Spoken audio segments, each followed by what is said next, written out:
what's good, y'all? Welcome into Cardinalytics and Arizona Cardinals podcast, hosted by fans for the fans here on this Thursday, January 18th. Very cold in my area, very cold, probably where my boys are at as well. But we are hanging on tight, holding on. Let's talk some heat about these Arizona Cardinals football.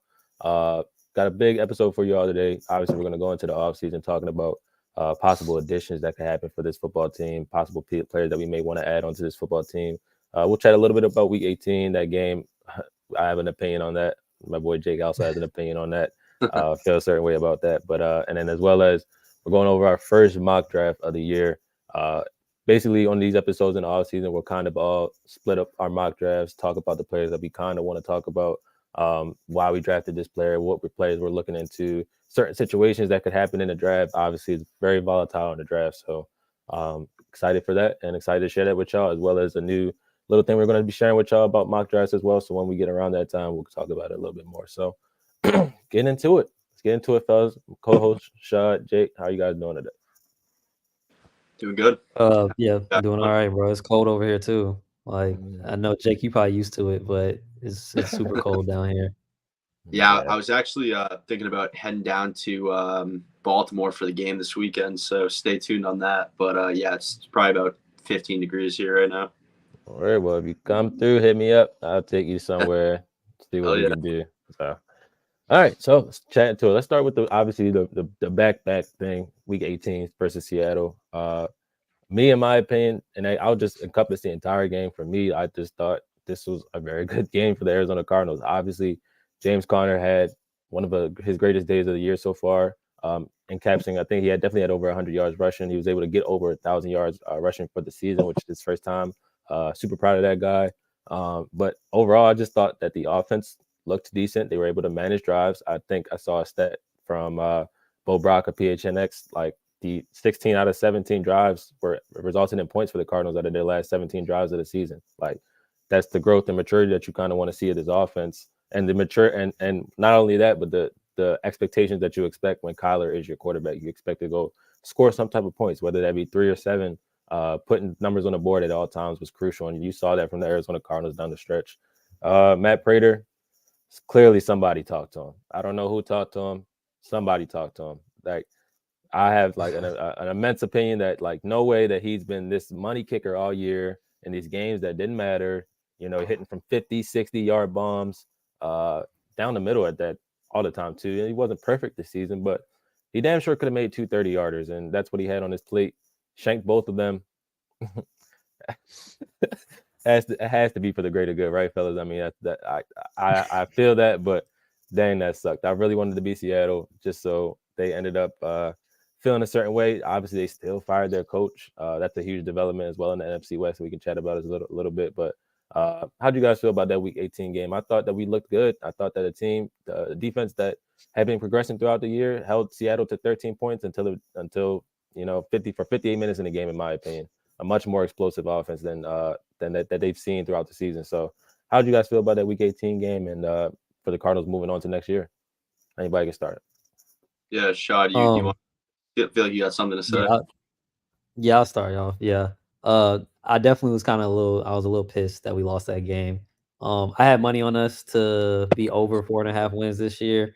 And for it to come down like that, like it definitely kind of stung. I don't necessarily like to buy into like the throwing game stuff and like that. But like on this one specific occasion, like I feel like it might have been something like that. Like because I mean, I'm with you, Corey. Like, how the hell does Matt Prater miss 2 basically chip shots for him back to back? It's like somebody definitely made the call and was like, "Look, don't make these. Like, don't make these. Don't make these at all." But as far as I'm concerned, like we won that game. Kyler went 4-4 over his 8 games that he played. Because I mean, what we were up, we had a chance to be up 10 with what 3 minutes left in the game at the end of the game. 2.5, 3 minutes left. That would have been it. And they didn't have any Yeah. timeouts either, so that would have been it. Yeah, it would have been it. And then, I mean, Tyler Lockett does what Tyler Lockett does against us. Like, Cardinal no killer. surprises Motherfucker there. just couldn't have Yeah, it for one day. Like he couldn't just score not one touchdown against us for one game. Like just had to get that. yeah, yeah. He just had to get it. He just had to, you know what I'm saying, have his little 2 cents in the game. Mhm. Um, but I mean, Kyler looked flawless. James Conner, who like I was talking to some of my buddies before the game. I was like, look, James Conner, he hasn't had 1,000 yards rushing his, he hasn't had 1,000-yard rushing season his whole career. And I was like, well, he has a chance to do it today. And they're like, because he needed like $120, $110 going into the game. And I mean, he did it with these like, I want to say like by the third quarter, like he had already eclipsed like 100 plus. He got whatever he needed. So great for him. You know what I'm saying? Great game for him. Great game for the offensive line, who played, down from DJ, he's out, who knows how his future is gonna look with the team. Great game from Kyler. Just overall, like I said, I feel like we won the game. You can't tell me otherwise, even though the score says we lost by 1, but the game, we won the game. So how about you, Jake? Yeah, definitely reiterate kind of your guys' sentiments. As far as the Prater incident, I would bet a lot of money that was in fact intentional. Both of those kicks. I mean, the first one, like you guys said, to put us up 10 points with a few minutes remaining. At that point in time, like the sideline already knew that Green Bay beat. Who were they playing? Was it the Saints? The Green Bay beat the Bears. Yes, the Bears, yeah. Right. Yeah, the Saints beat the Falcons. Yeah, so they already knew that there's no way because it had happened like, a ways before the end of our game. So they knew that there was no way Seattle was getting in. And I would be willing to say had Green Bay lost that game and Seattle could have been winning in, there's no way that we lose. I genuinely believe because at the end of the day, it's a business, right? And I believe Matt Prater will be back next year. As you said, Corey, like the guy has been money. He's been arguably like, I would go as far to say top 3 to 5 kicker in the league this past year. No one hit more field goals from a longer distance as consistently as this guy did. I mean, he loves the team. Like he's bought in. He's been here for a while. His family's out there in AZ. But how easy would it have been? Monty was on the sideline for someone to just low key tell him when he had a 43-yard chip shot to seal the game. Like, dude, Green Bay already won. Like, Seattle's not getting in. They knew that the Chargers are right on their ass as far as the draft board went. And we had already fallen in the draft. Everyone knew it from that win against Philly. I don't think anyone would trade that. But we fell because of that win. And he misses the 43-yarder. He pushes it way right. And then literally 5 minutes real time later, after the Seahawks had gone for 2, of course they would. They get it. We're down by a point to win the game from 51 yards, exact same location on the field. He does the exact same thing, right? Like, as you had said, Shad, like the guy was nailing field goals right down the middle all year. There's no way like that you can tell me that he wasn't trying to miss those. And I would say too, like, and I think I mentioned it to you guys like via text at one point, but it's very clear. It would be very clear and obvious to prove a team was throwing the game except for on a field goal attempt. Just because anything can happen. I mean, extra points get missed all the time. Like, it's the perfect way to throw a game. Oh my God, this guy missed 2 back-to-back. He had 2 chances to do it. I'm so sorry, Shad. Like, I feel for you. I don't know what was on the line there, but obviously that sucks. We totally should have won the game. We outplayed him. Kyler was sensational. He did what he had to do.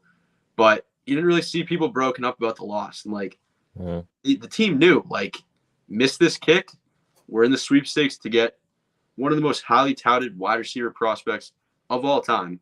Make the kick, we're out of the running unless we give up significant assets to move up, which who's going to give up significant assets to move up a spot or 2 to take a chance on the guy? So I think it was intentional. And without segueing further into what we're about to talk about, I really hope it'll work out for the best. But yeah. I agree with your point. He definitely will be back probably next year. Hard to find a kicker that, like you said, has been as consistent as him. I agree. I mean, he should be a Pro Bowl kicker this year, especially on the NFC side. I don't know too many other NFC kickers that were as consistent as him throughout the entirety of the season. And so I definitely believe that he could be a Pro Bowler replacement level, or whatever that may look like. But I mean, you can just see, like, if you watch his post game presser, like the interview, he's like, oh well, things happen.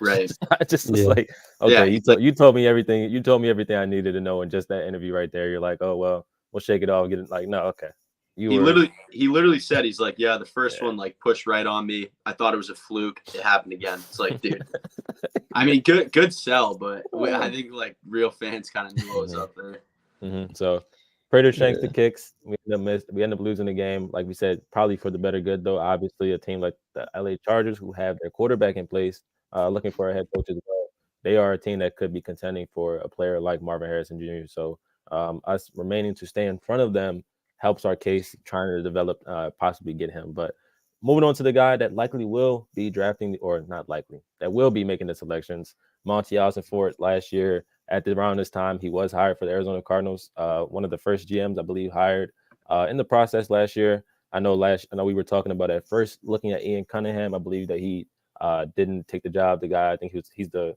some secondhand lead on the Bears for Ryan Poles. It was with the Ravens and Eagles and stuff like that. He ended up not taking the job. Monty comes in, accepts the job. Obviously, Monty, Jake, you may know a little bit about him beforehand because of the New England ties as well as the Tennessee ties. But year in review for Monty. Obviously, it was kind of tumultuous to start. I mean, a lot of people wanted him to obviously get something for DeAndre Hopkins. They wanted him to, see what he could do with his roster. But in my opinion, a year review, I think he's done an amazing job. Obviously, we've had a guy in the GM position that does not know how to do his job. So we've sat here for years, like watching player after player possibly miss, player after player bust, player after player leave the organization because they feel like they're not respected, whatever that may look like. And you can tell after every win. I mean, Monty's on the field hugging guys, showing all type of love. So you can tell how much a winning means to him and how much the organization means to him. Like I said, people gave him a blunder for DeAndre Hopkins. I didn't. I understand. You can see DeAndre Hopkins' market wasn't going to be a lot regardless. High cap number, older player.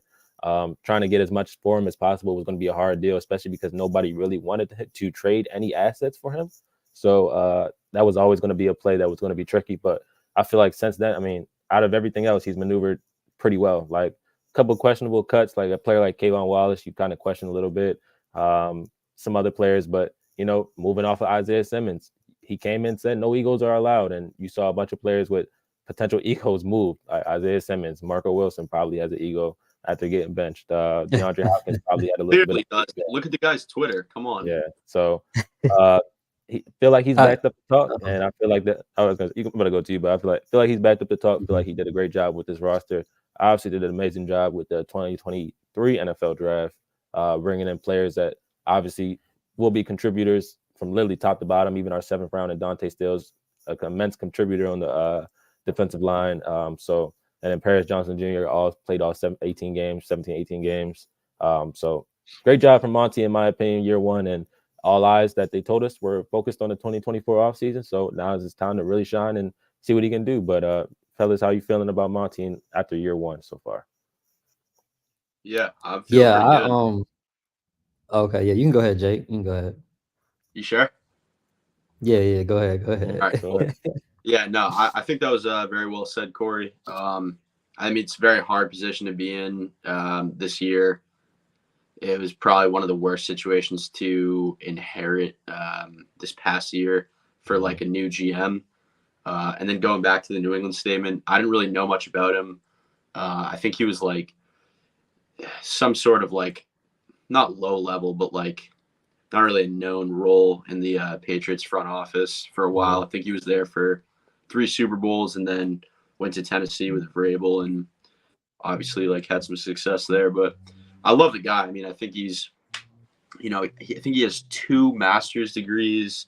I think one's in econ. So basically, like, he brought in the right guy to clean up some shitty books, right? Like, if you were to look at the team as like just an amalgamation of accounts, he's definitely done a good job of cleaning the books. And I mean, he got rid of Hopkins, and like, you guys might not agree with this. I would honestly love some feedback in the statement, but I think DeAndre Hopkins as a player is cashed. I just think he's a lock to get injured. He's got a huge attitude. super, super expensive.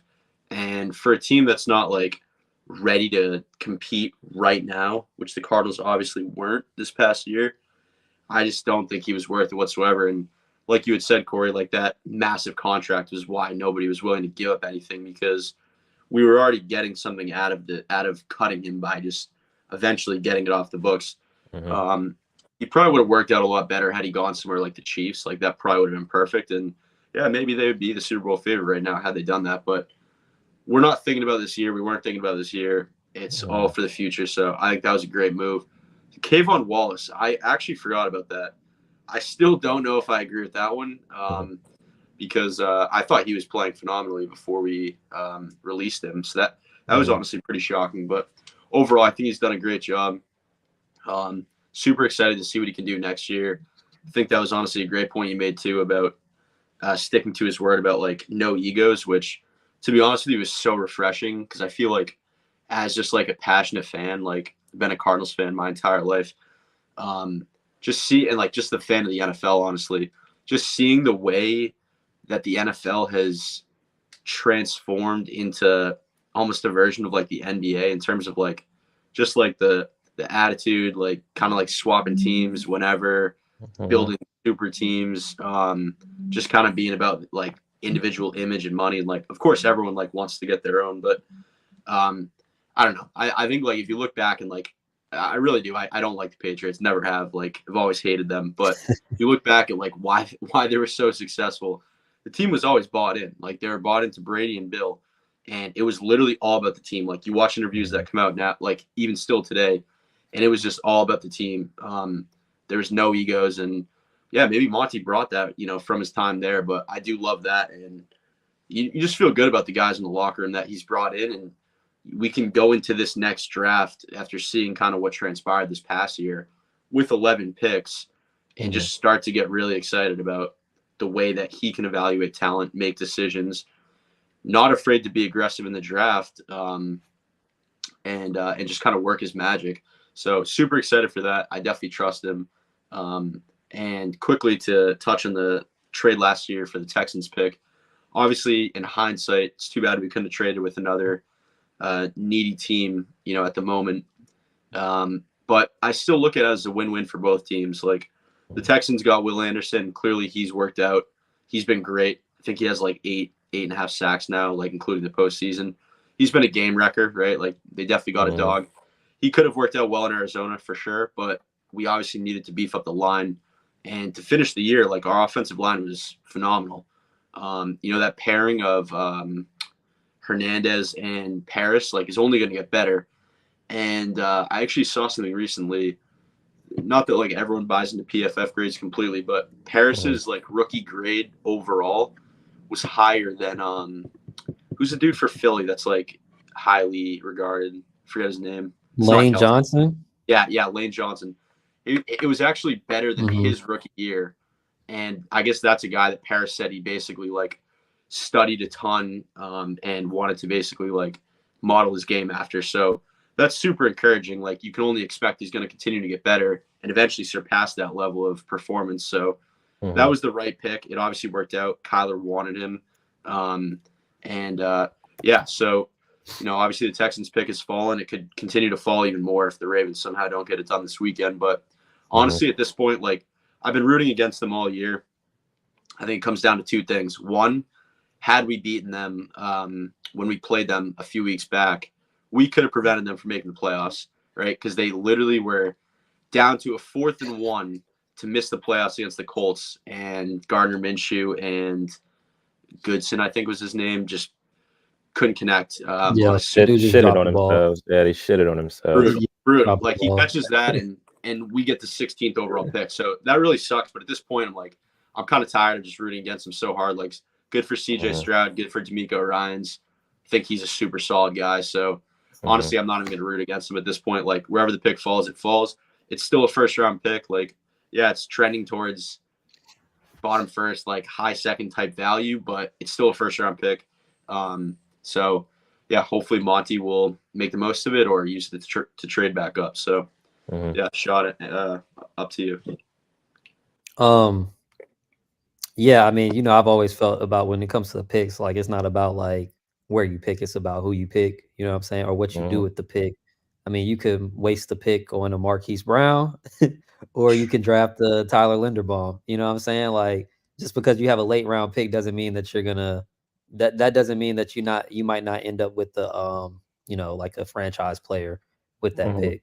But as far as Monty, like giving him a grade for this season, his first year. I guess what were like the major moves? Like the first move I know you touched on was the Hopkins, getting rid of DeAndre Hopkins.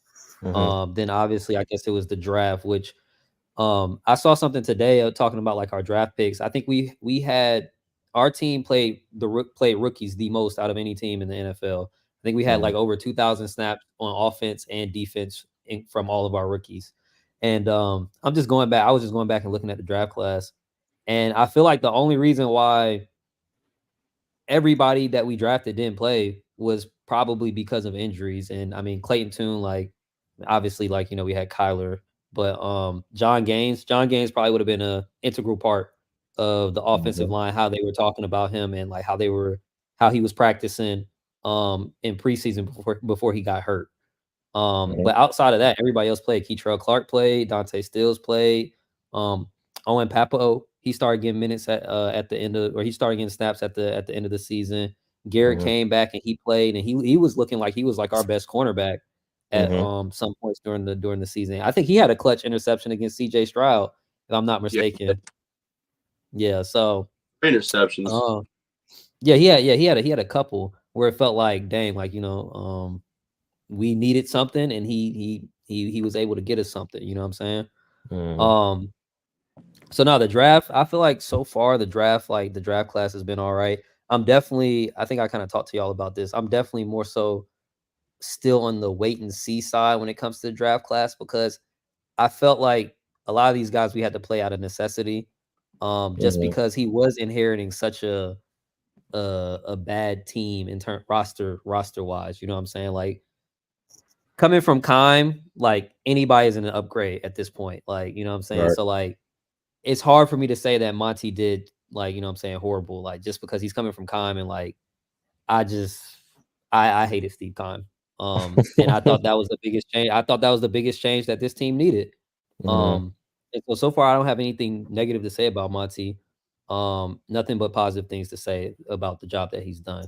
Mm-hmm. Um Hey, what about the Starling what you call it? Thomas? Uh, Starling so Thomas. did we just I was gonna say he was an undrafted. I think he was an undrafted guy.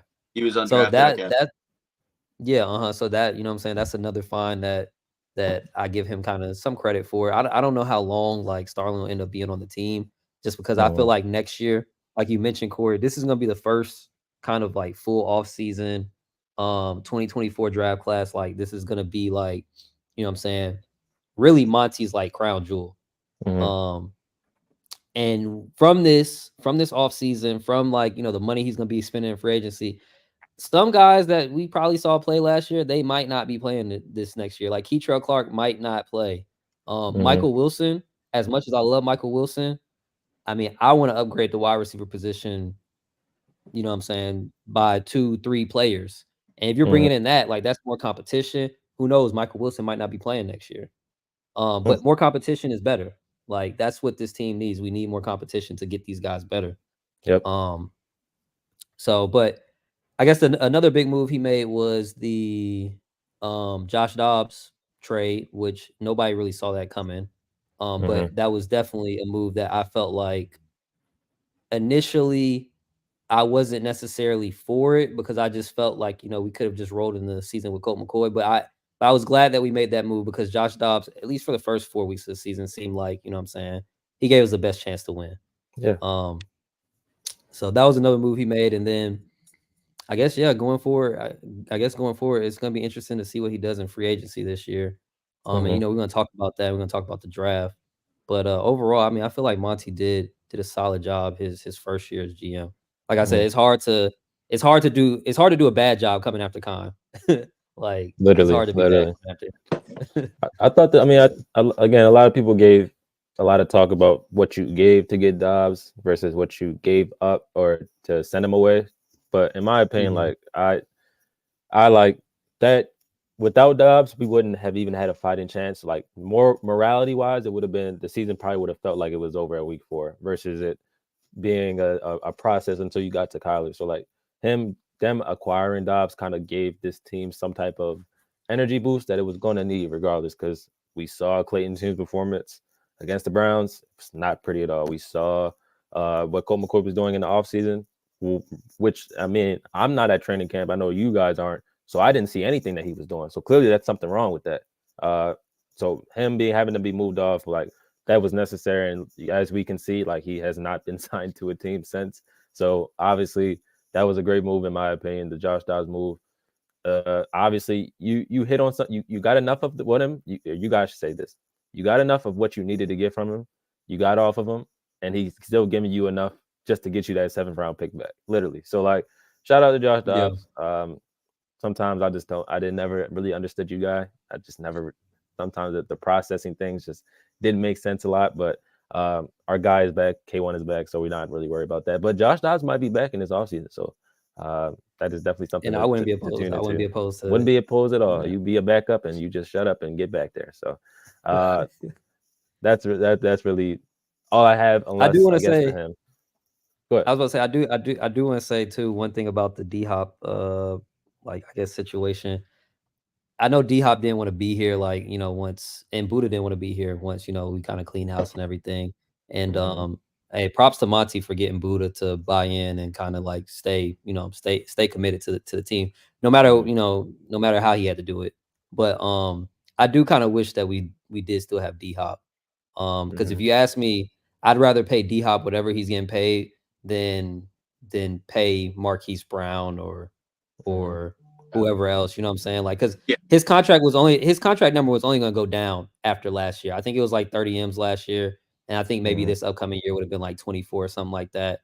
And I would have to pair D Hop, and we're in the same situation. We could pair D Hop with another, you know what I'm saying, Marvin Harrison, Malik Neighbors type player. Like, I'd be totally fine with that. So, I just think, dude, the injury bug with D Hop is just it was maddening. He was hurt every year he was with us. Like, I mean, even last year when before Kyle got hurt, obviously, when Hollywood was ripping it up, D-Hop was hurt, and then he comes back, and then Hollywood's hurt, and it was just like, dude, obviously injuries happen, but we got to get a young, spry individual to lead the wide receiver group. And I was done with D-Hop. I was done with his attitude. Just all of it. And he did. Just, I mean, but to his defense, he didn't miss a game this year, so, dude, which is the craziest thing. I can't believe it. Yeah. You have a player that, in their opinion, bet on himself. Like, he bet on himself to get whatever contract it was. In my opinion, I mean, I'm somewhat on Shad's side with, like, you could have got $29 million to be a leader, like, literally just be an NFL leader, like, just do your job, go show up to work every day. Because again, you bet on yourselves, and you bet on yourself to a point, to a team that had 2 more wins than the one that you left. Like, it's obviously it was you don't know what's gonna happen when that happens, but it was never about that for him, though.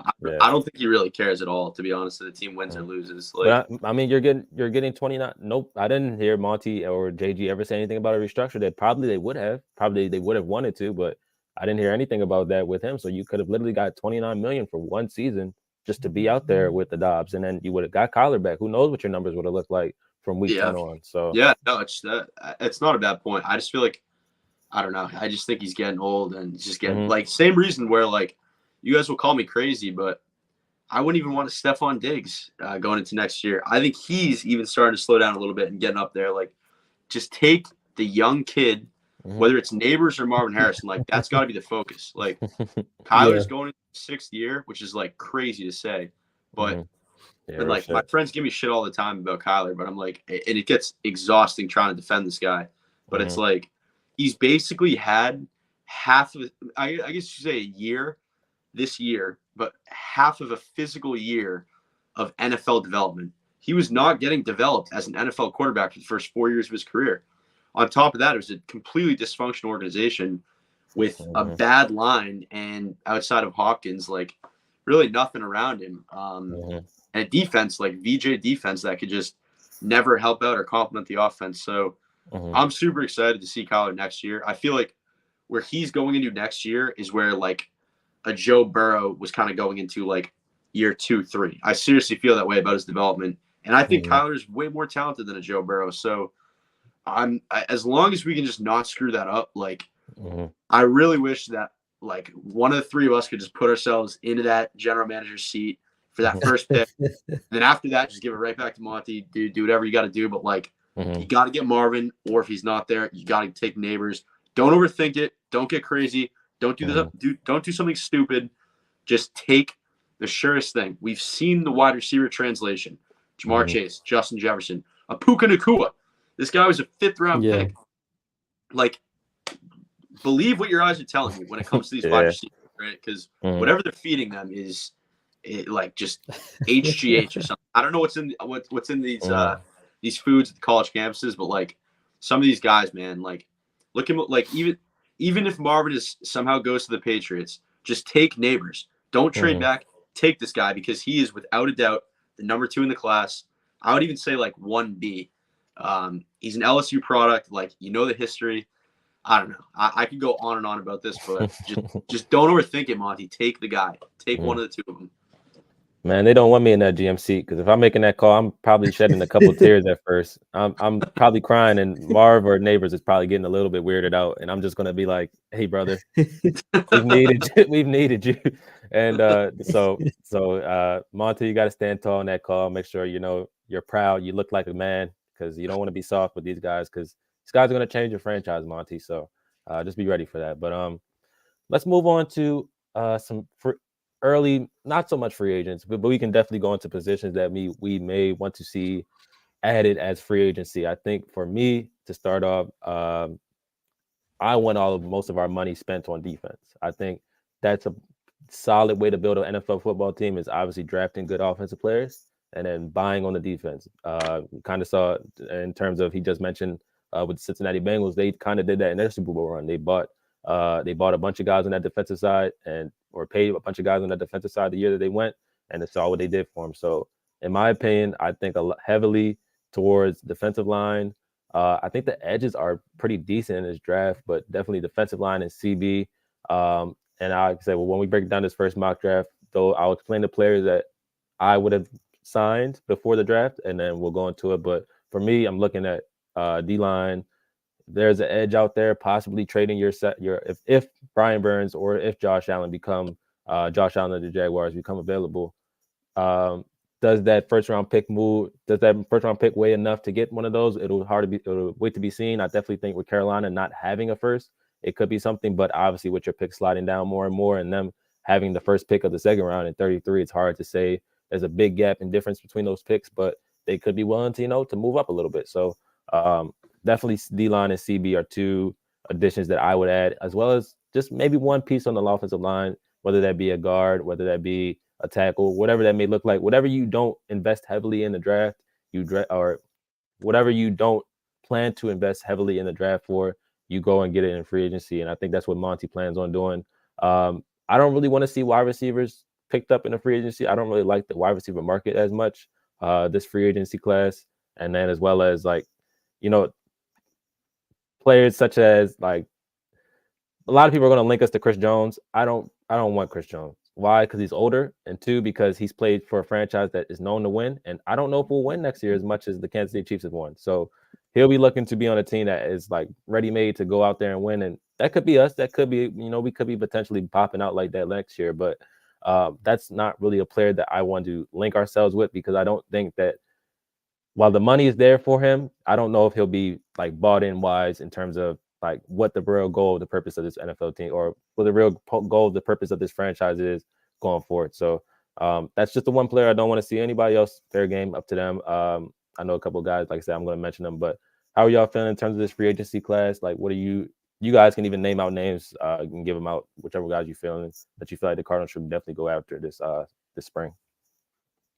Yeah. Well, I'll start off saying, like, before all of this, like, the tough part is just, trying to see if these dudes are even going to hit the open market, because I mean, we know like teams don't like to let good players go to the open market. So like a lot of the guys that we're talking about now, are probably not going to be the same guys that we're talking about like 2 months from now, just because, I mean, like I said, good teams don't like letting good players go on the market, and especially at positions that are premium in the NFL, like offensive linemen, defensive linemen. You want to have every team wants to have good players in the trenches. Um, and if I'm the Cardinals, obviously, like that's my first thing. Like I'm looking into the trenches, especially on the defensive line. So I agree with you with that. Like we kind of talked about Christian Wilkins maybe being a guy that could come in and you know what I'm saying, that he could be the leader of the defensive line, especially on the interior. So yeah, I like defensive line. I like cornerback, like classy, classy nasty saying. Defensive line and cornerback, I think those are the two main areas of improvement that we need to probably target in free agency. And there should be some cornerbacks in free agency, like maybe Jalen Johnson. Jalen Johnson, yeah, that's his name, right? Okay, yeah. I'm getting him confused with Jalen Johnson on the Hawks. I've just been, I don't know. That boy been locked in. Anyways, I'm but not gonna lie to yeah, Pete, though. yeah, That been boy locked definitely in been on locked in lately. basketball. But yeah, Jalen Johnson, he's out there potentially. I know he was an all-pro cornerback. I mean, are the Bears gonna let an all-pro cornerback walk? Maybe, maybe not. L'Jarius Sneed, I think he also was all-pro this year. Him or McDuffie, one of the two was all-pro. You said who? Sneed was He nice. was. Yeah. Yeah. Sneed is good. And then I'm not sure, but is Travaris Ward, is he a free agent too? Or is he locked up? Yeah, he might be. I'm not 100,000% sure, but Jake If said he yeah. is, I mean, that's another all-pro corner that has he has familiarity in the division. So like definitely those two positions I'd be targeting for sure with the free agency money. And then on offense, like I would want a wide receiver. Like I want to give Kyler as many weapons as possible. And if somebody like T. Higgins or Mike Evans is available, I'm going all in for one of those two guys. Just because I think they're that much of difference makers on offense. But outside of them, I mean, I don't know if any other wide receiver would be worth spending a ton of money on when you could just develop Michael Wilson. Now, I'm not saying that I wouldn't add a receiver, because I definitely think they need to add a receiver no matter what. But like if it's like a Noah Brown or like a Tyler Boyd on like a $6 million a year deal or something like that, like why not? Yeah. Like go ahead, just to have that extra body in the room. But I would more so focus on Michael Wilson's development. And then we also like I mentioned, you got John Gaines, who he's going to be coming back from injury, and they really liked him. So like, if you're looking at adding somebody at the guard spot or tackle spot, like you got to remember you do have somebody else coming off an injury that they really like, that they might try to give an opportunity to win a starting job there. So, but yeah, I would focus mostly on defense. How about you, Jake? How are you feeling about this free agency going forward? I agree with everything that Shaw said, by the way. Go ahead. Yeah, I think this free agency, the first signing that I would, if I was Monty, that I would put pen to paper on would be Blake Gillikin. Not sure if either of you guys know him. The Scottish Hammer. Yeah, this dude was electric this year. He's been in the league for 4 years. He's a young guy. Just gonna rattle off some stats of his. I don't know if either of you guys know this, but did you know that he actually set a Cardinals record this season for his average length of punt? Did not know. Yeah, I seen that on Twitter. They were talking about that. Franchise record, 50.599 yards a punt. He punted 51 times. His long was 77, and he had 11 punts inside the 20. This is a guy you gotta immediately sign. Like he was nails last year. He's young. He's a great guy to pair with Prater. I think we got to lock him up. Puncher's cheap. We have $52 million. Like, let's just walk that one in and start feeling good with Jeff Rogers and the rest of the special teams crew. Going forward, we can just leave him here. We can just leave him here until he's 40, like Andy Lee. Why not? Yeah, that's my big one. Was doing a little research too. So obviously Brian Burns is on the table. I didn't realize how big that guy was. He's actually an inch taller than Zaven, 10 pounds less, but I mean, that's a freak. So he's 25. That would obviously be a great signing, worth every penny. And then Shad, you stole my thunder a little bit there at the end. I was going to throw Jalen Johnson out. Not sure if the Bears would be willing to move away from him just because, obviously the accolades he achieved this year. I think he had 5 picks. Like, the guy was a menace, and he has potential to be a top 3 cornerback next year for sure. If he becomes available, I feel like you got to throw the Brinks truck at him. So I would do that. But yeah, those are kind of like my big 3. Obviously, Josh Allen, I think would be a great move. Outside of that, like, kind of leave it up to Monty to surprise me. Corey, I definitely agree with you in terms of spending majority of that money that we have available on the defensive side of the ball, because the offense has proved that they can kind of get it going. Mm-hmm. The way I would like to see the draft go too is wide receiver 1, preferably Marvin, if not Neighbors. Outside of that, go and get a big offensive lineman, unless there's a premier defensive player that's like right there. Mm-hmm. That's a near sure thing. So kind of like beef up the offense there. And then, yeah, after that, I mean, we have plenty of picks. We have 1 in the 2nd, 3 in the 3rd, I think 1 or 2 in the 4th. So I don't know, kind of let Monty work his magic. But as far as like sure things go, we have a ton of cap space. Like, in free agency, the guy's got to just do his thing and mm-hmm. get some stars on defense. Like, I've been very nostalgic lately, and some late nights have been looking back on all highlights from the 2015 season, and I miss that defense, man. Like, mm-hmm. Obviously Patrick Peterson, before he just soured, and maybe Kime is to blame there, but him and Tyrann Mathieu was just like cheat code. It's just so phenomenal to watch, man. Like, if we could get a guy like Tyrann Mathieu again, like, oh man, I'll never forget when he went down against the Eagles in like junk time. I think it was a divisional. Yeah, was it the divisional? Mm-hmm. Yeah. No. That was like week 14 or 15 in the game. We were blowing their asses out, blowing them out, like blowing them out. Yeah. He had just caught a pick, and he just turned it on. Fell. Heartbreaking, man. But yeah, I like, and that's the type of thing too. Like, you watch the highlights of those games and like look back in the tape, and stadiums loaded, stadiums rocking. Like, Shad and I have been talking about it for a while. Got to get like names to bring people back to the stadium and just like totally flip the culture, because it's been desolate these last few years.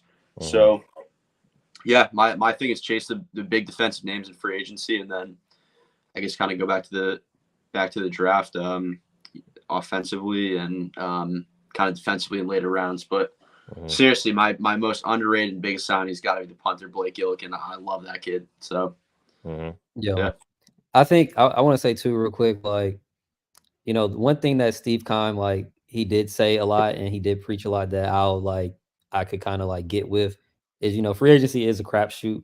You know what I'm saying? Like, and you don't want to necessarily just like blow your money on like whatever. And the Cardinals gonna have a lot of money, but like if they were to like just say, hey, we're just gonna blow our money on like these 2 positions or these players or something, like an edge rusher and a cornerback are 2 positions where if you just throw them out there, your job is to just go get the quarterback. That's never going to change on any other team. And your job as a cornerback is to cover the wide receiver. Yeah, you're going to have some different system things, but at its basics is stay in front of your man and go rush and get the quarterback. So like, if that's what if they choose to spend money on those 2 positions, and like you brought up Brian Burns. I forgot about Brian Burns. Like, I'd love to have Brian Burns. And I know I thought we had to trade for him, but I think like his contract's up this year if they don't like franchise tag him or whatever the case is. Yeah. So I like that. I like Brian Burns. I you know what I'm saying? I if they have to spend money, edge, or if they want to blow a bag on people, edge defender and cornerback, I'm fine with that. Yeah, 2024 unrestricted free agent Brian Burns. Okay. There you go. Give him 25 M's. You fellas are like right aligned with me. Getting into this segment now, one of our newer off-season segments of mock draft. So as I mentioned earlier, all 3 of us will be sharing mock drafts weekly in our podcast episodes, going over there and reviewing them. But as well as we want to hear from you all, the viewers, on our Twitter page. We'll link it in the bio of this, where you'll find it, wherever you can find it. We want to be running a little contest for mock drafts. We want to see who is on their shit about our Arizona Cardinals, who's knowing what, who's in the mind of Monty. I like that. Let's make this the Mind of Monty challenge. Mind of Monty challenge. Basically, it's all it is that hopping on mock drafts. If you don't have PFF, I'm sorry. If you give us a third, I think it's up to 3 rounds free, up to 3 or 4 rounds free. So you can do that as well. If you get as close to the players that the Arizona Cardinals select, we'll be giving you a little giveaway. We'll officially announce it on the Twitter where we can kind of retweet it all and let people know about it. But a little bit of a mock draft challenge for you all to share what you know about the Cardinals. And so get into our first mock draft. I leading off the way for our team here. Basically, I'm aligned with both of you. I'm aligned with both of you fellas. Like, defensive line and cornerback, in my opinion, will be addressed in the free agency. However that may look or who that is, that to be seen. But 2 names that I would, or 3 names, I should say, that I would go after if Monty is doing this and kind of backs up my draft are Christian Wilkins, number 1. Whatever he wants, give it to him. The guy's a great run defender. He's a great player in the locker room, not let alone the locker room. Just being a great human being. These Clemson guys, especially the defensive linemen, they've all been pretty good in the league, but he kind of is one of the more standout players in the NFL. And just coming out there and seeing how he was on Hard Knocks, seeing the personality that he is, he immediately brings a boost to your D-line. And just seeing the pass rush improvement that he had this year from the inside. We already know he's a great run defender, but just having that pass rush improvement, massive. I think you give him whatever he wants. That should be your main target. As well as I'm hearing, obviously, that the Cardinals are trying to link back with Calais Campbell. It's kind of mutual interest to join back with each other. I think that is a great player to have, not only in the locker room, but on the defensive presence. He's still a very tall human. He's very old, yes, but he's still a very tall human. He's still a very big human. So at the same time, your run defense problems, all that, literally we've had run defensive problems since he's kind of left. So why not just bring him back for 1 year, let the young guys learn under him, but not only let him play with them, and just continue to grow that rotational pass rush. In my opinion, I believe that having the rotational pass rush that you kind of saw earlier in the season when we did have guys, you saw how effective our D-line was. You saw how effective they were because they're constantly fresh, they're constantly coming in, and they're constantly, making plays. So I would love to see those 2 players added. And then I also want to add a cornerback. I am on the notion that L'Jarius Sneed and Jalen Johnson aren't going to leave their teams. If they do become available, both of those guys should be offered whatever they want from the Arizona Cardinals, especially L'Jarius Sneed. He can play both inside and outside. He's a great man corner. But if you ask him to play zone, he is responsible in his zone as well. Jalen Johnson is a great zone corner that can play off. And if Nick Ross and Jonathan Gannon still employ that off coverage kind of stuff, Jalen Johnson is your man for that. He's a great zone coverage corner, great instincts, good length as well. So those guys are what I would add on to the team in free agency. Obviously, I agree with Naya Shaw that you made that point about, just adding maybe 1 wide receiver or so that in the free agency, whoever becomes available, just to be like a reliable player. Like if a Noah Brown, I think he kind of had a career resurgence under CJ Stroud from after leaving the Cowboys. So, and then maybe a guy like Tyler Boyd, depending on his price number. I believe DJ Chark is also an option, but I don't know if I would want him because he's always hurt. But maybe just, guys like that. And obviously, we didn't really talk about it, but a guy like Hollywood, depending on the deal that he wants, he could be back. Obviously, Kyle is pushing for him to be back. If a team like Carolina isn't willing to give him whatever maybe number he's looking at, a 1-year prover deal with the Arizona Cardinals and your best friend, hard to pass that up on if it's a friendly team number. So I do agree with those positions being added, as well as maybe if a guy like the Kevin Dotson on the Rams, I think that was the name I was thinking about, guard, had a great season so far for them. If he becomes available, that could be a player that you could look to add if the guards in the draft don't really impress you like that, or any type of lineman. I know New England has Michael Onwenu. That could be a great tackle option. If you don't want to go tackle with your second pick, you could easily go Michael Onwenu and then kind of fill him in that role. He's played all around the offensive line, so he has positional versatility. And just having that option of tackle, guard, whatever you need from him, that'll be great for him. As well as you still have Kelvin Beachum under contract for 1 more year. So he's obviously proven to be a decent swing tackle when in need. DJ Humphries likely won't come back. So I think tackle will be added in free agency, whether it be like a low end pickup or in the draft. And then, like I said, Christian Wilkins, Calais Campbell, L'Jarius Sneed or Jalen Johnson, if they become available, those should be your free agency ads. And if those are the only ones that you add in terms of the money that you spent, you still saving some, so be it. Because I think those three players fit in terms of my added draft class. So let me show you all my mock draft. I'm about to share my screen with the guys. While you pulling that up, I just want to say, I think because I was looking at Hollywood's numbers today, and I think he ended the season with like 500 some yards, like didn't have a game over 100 yards receiving. I think I'm pretty much out on Hollywood, like at this point. Like I know Jake, you was probably out on Hollywood a long time ago, and I was trying to convince you, like, you know, if he wants to come back at a reasonable number, then bring him back. But honestly, at this point, like, I don't know. I feel like that money could be used somewhere else. Like, even if it is like, even if you want to only take like 10, $12 million, like, I'd rather give it to somebody else at this point. I feel like 10 to 12 is too steep, honestly. Like he had a contract year this year, and I mean, you would have thought the guy just like got paid $500 million the way he was just shying away from contact and like going up for catches. So I don't know. I feel like something fell off too. If you guys caught like Kyler's last presser, maybe they asked if he wanted Hollywood back, and he was like kind of scoffed at a little bit, like, yeah, like I would like him back. It just felt like something was maybe off there. Like the two of them might know, like obviously they're great buddies. The two of them might kind of know, like it's not working.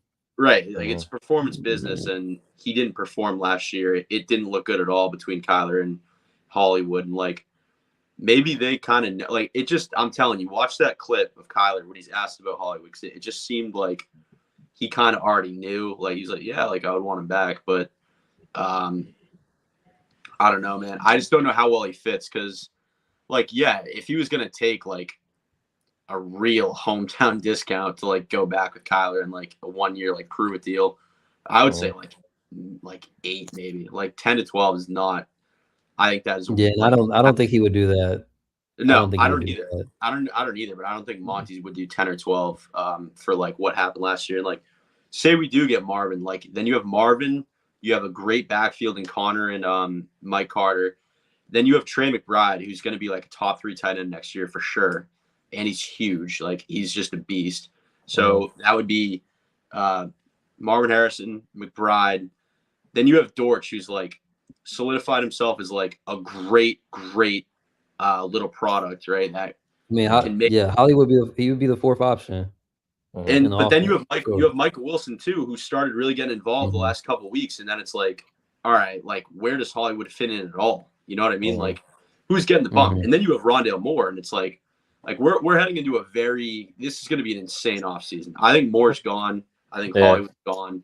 I think we draft Marvin, and that we kind of see what happens from there. But as much as I love their relationship and like that dynamic, and they were sick in college and they were sick last year, I just don't know if there would be room for him.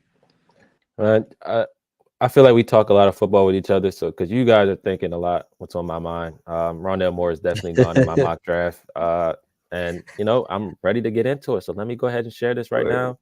And can you fellas see that? Yeah, this the full. So this is the first round. I have the full I had the full draft as well. But this is my first round. This is kind of how it played out. First of all, let's just look at pick 5. How? No. that would never happen in anybody's life.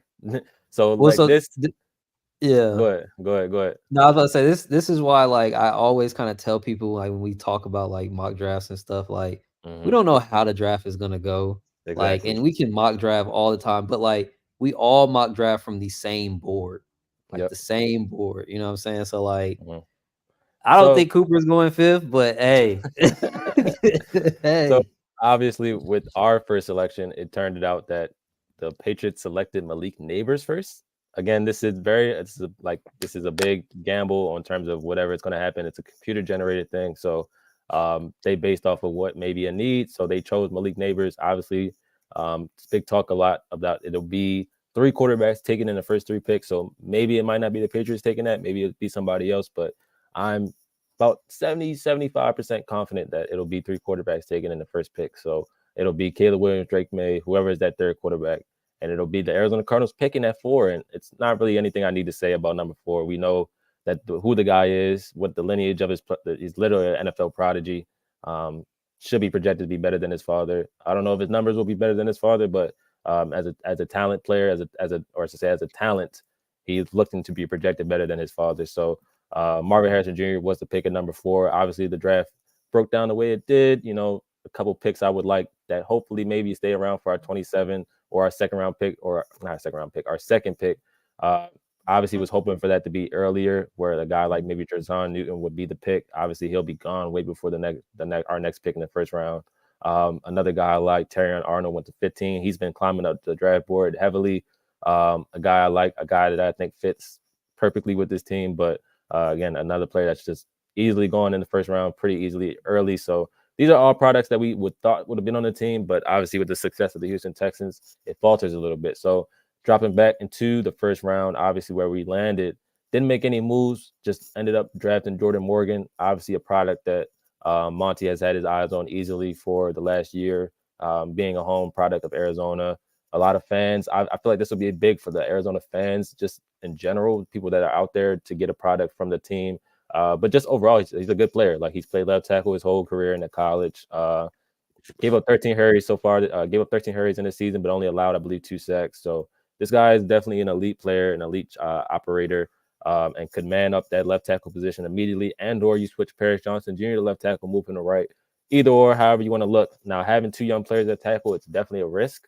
But I think these guys are pretty solid. I think Jordan Morgan is very solid tackle. And then this draft is very deep at tackle. So if you do invest in a tackle in a free agency class, you would have an opportunity to make up for that with somebody else. So that is how the first round shook out. I think a lot of players are, again, I don't think this is how it will break down. Like I said, number 5 is pretty crazy to me.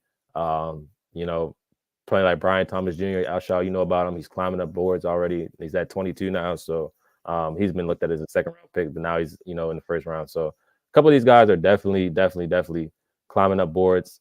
Let me give you our complete total first round pick draft. You guys can see that as well. Or our total draft, I should say. Can you guys see that? Yeah. All right, perfect. So this is how the draft broke down. For me. Obviously, you see, in my opinion, I was breaking it down based off of. Go ahead. It's still showing that last one, actually. It's still showing the last one? Hold on, let me see. Close that one out. No, you probably can't see that. Let me shift this over. But yeah, that first round was definitely nuts. Like, Cooper DeJean, no way he would be that early. So don't expect that at all, people. All right, got that. I don't know what's up with that, but here we go.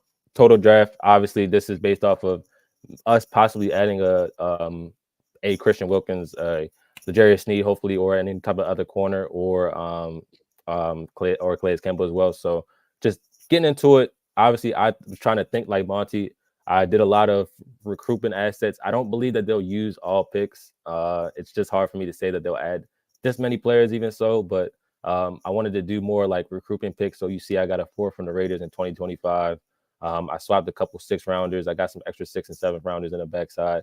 But I also drafted, feel like, some good players, and I'll give some explanation. So like I said, Marvin Harrison Jr., we already know what he is, PFF big board number 2 player. You're getting the second best player that's not a quarterback. Or the best player that's not the best skill position player, I should say. That would be a huge W for the Cardinals. I don't know how many times it's ever been like that. So just getting him as a player would be great. Like I said, Jordan Morgan can come in, fill one of the tackle spots if you don't go tackle in the free agency. And I think he'll be pretty solid next to Paris Johnson Jr. as well. Quinyon Mitchell, this is a guy, I don't think he'll be available in the second round. If he is, I'm ecstatic, but I don't think he'll be available in the second round. But he is a 6-foot corner. He has back-to-back years of 90-plus PFF grades. I know it's been a lot of talk about PFF and not really listening to him. Again, you're supposed to use them as a tool, not as the law. So if you're still trying to look at them as law, I don't know what's wrong with you. But back-to-back years is 90-plus PFF grade. He's been their number 1 corner for back-to-back years. Obviously, you play on Toledo. That's a very low level. That's the MAC. It's not SEC football. It's not Big Ten football, not Pac-12. So it could be transition, that could not be as seamless as many would think. But I do think this guy has a lot of positional versatility. I think he what he's really good at is playing off instincts, awareness, and anticipation. And if you're going to play off coverage the amount that they do, you need a player that is very good with his instincts. That's the problem with Marco Wilson, is that he didn't play with enough instincts and anticipation, so he would give up the 7 yard out routes, the quick slants, and that was his problem. So I think a player like Quinion Mitchell, just having that ability to come around and just anticipate the quarterback, see where he may be looking, and the Cardinals play a lot of zone, he would fit pretty much seamless into that. And also had a passer rating of 34.8 when he was targeted 2 years ago. So I think this guy would be a solid pickup. Again, I don't think he'll be in the second round. If he does fall to the second round, run to the board and try to go grab him. Edgerrin Cooper, this guy is just a freak, an athletic freak. I think he's a hard hitter. He kind of fits what Jonathan Gannon may want in the linebacker. He's just an athletic freak, but he's also a very good coverage linebacker. And I think that's what kind of we lacked a lot. Kaiser White was good. Obviously, when he got hurt, it hurt us a lot in terms of the middle. Edgerrin Cooper, though, to me, very, very, very good player. He has good length for the position as well. 90.8 PFF grade in 2023, so he was the number 2 linebacker for them after being like the number 100 linebacker for them the 2 years before that. So you saw a huge improvement for him. 80, like I said, great coverage grade and just a heat-seeking missile on blitzes. Like I watched a couple of his highlights and him coming off he kind of like started in the slot position at corner, then blitz, and he was like a heat-seeking missile. I know he took out Jalen Milroe in that game when he played Alabama. So just a hard hitter overall. And just I would love to have that type of player on the team, because you want players like just dogs. Like I feel like he would match perfectly with a Kaiser White in terms of just dogs. So those would be my first, obviously in the first round, and the second, third round pick, and then the first, third round pick, the second, third round pick. Christian Haynes, guard. This could be a toss-up either or. I know a lot of our fans want Cooper Beebe as well. So depending on where you can slot people at, where you can get people at, Cooper Beebe or Christian Haynes would be good. 78.6 run blocking grade, 86.5 zone blocking grade. So we don't really run much zone schemes. We do more gap schemes, but I do think, obviously, with that size that he has, could be a good player. Like I said, but him or Cooper Beebe, interchangeable for me. Depending on how you want it, how you look at it, that'll be good for us. Gabriel Murphy. This is a guy, he doesn't get as much love because Leitao, however you say his name, Leitao Latu, gets all the love as an edge. Yeah. But he's the one that's been hurt more so, while Gabriel Murphy, who is actually an identical twin with his brother that's on the same team. Interested to see where his brother may land. But Gabriel Murphy is a guy, very, very high pass rushing grades, like crazy size. Like I think of his positional versatility along the defensive line, he literally played in the A gap, he played in the B gap, played on the outside edge. I think this guy, he's definitely has good size for the Arizona Cardinals, and as a pass rusher, 6'3", 260, but he also runs a 4.72 at that size. So just being able to have that type of athleticism on the edge would be huge. But as well as, I think he's more so capable to be more of a 3-4 DN in terms of just sliding inside a little bit and attacking the B and C gaps against those guards. So I'm definitely interested to see what he can do. He has an 89 pass rush grade, which is pretty high, 18% pass rush win rate, 43 hurries, and you could say, and his hurries got better each season as he progressed through college. So this guy, I would love to see him added. Fourth round pick. Shaw, you know. I was about to say, let me go ahead, I don't want to, I know you're on the roll, but I feel like maybe we should stop at probably like the third round and probably kind of like, I guess, give our opinions on some stuff. Because look, we got 13 draft picks, and like you said, we're probably not going to use all of them. I don't think we're going to use all of them. But I feel like, the first 3 rounds is where we're going to see probably the guys who are going to make the most impact on the team. And with 6 of those picks, like, if we can get 6 starters or like 4 starters out of that, like that's going to be great. Jordan Morgan, I wanted to mention on him.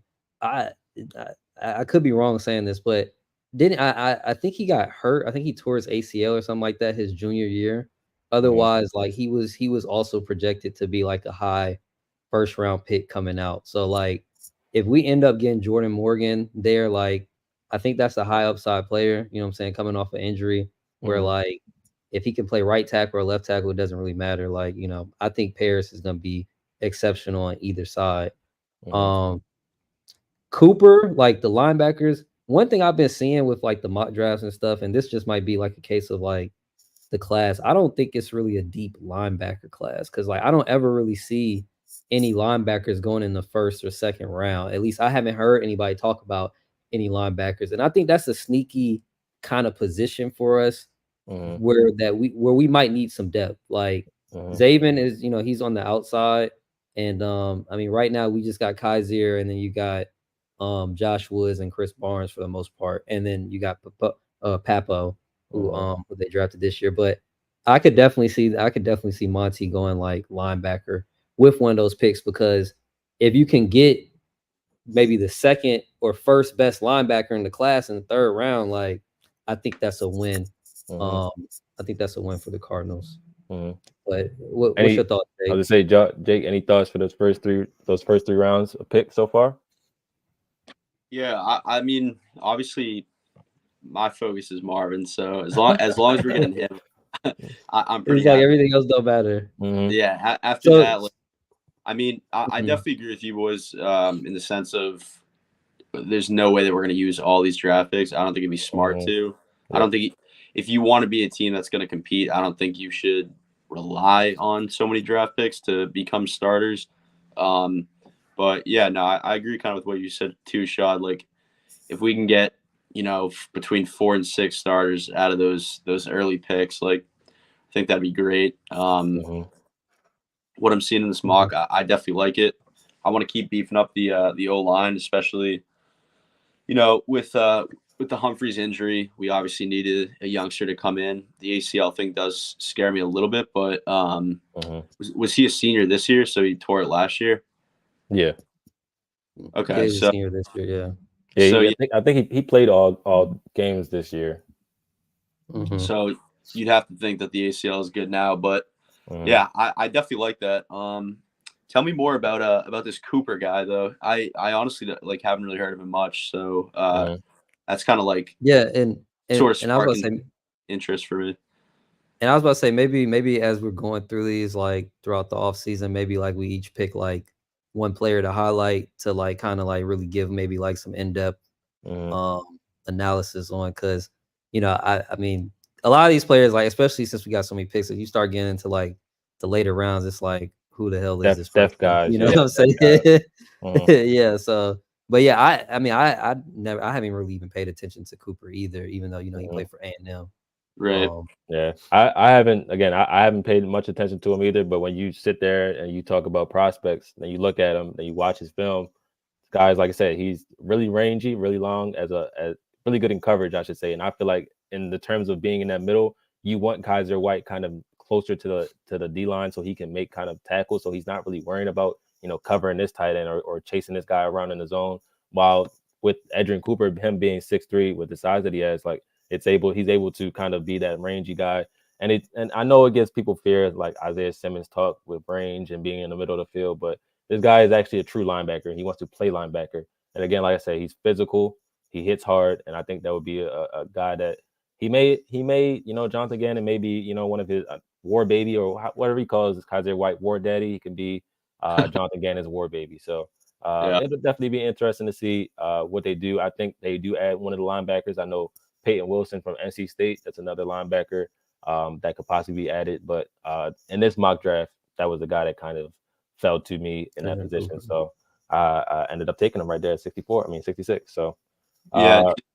Go ahead. Also, too, just looking over his stats real quick.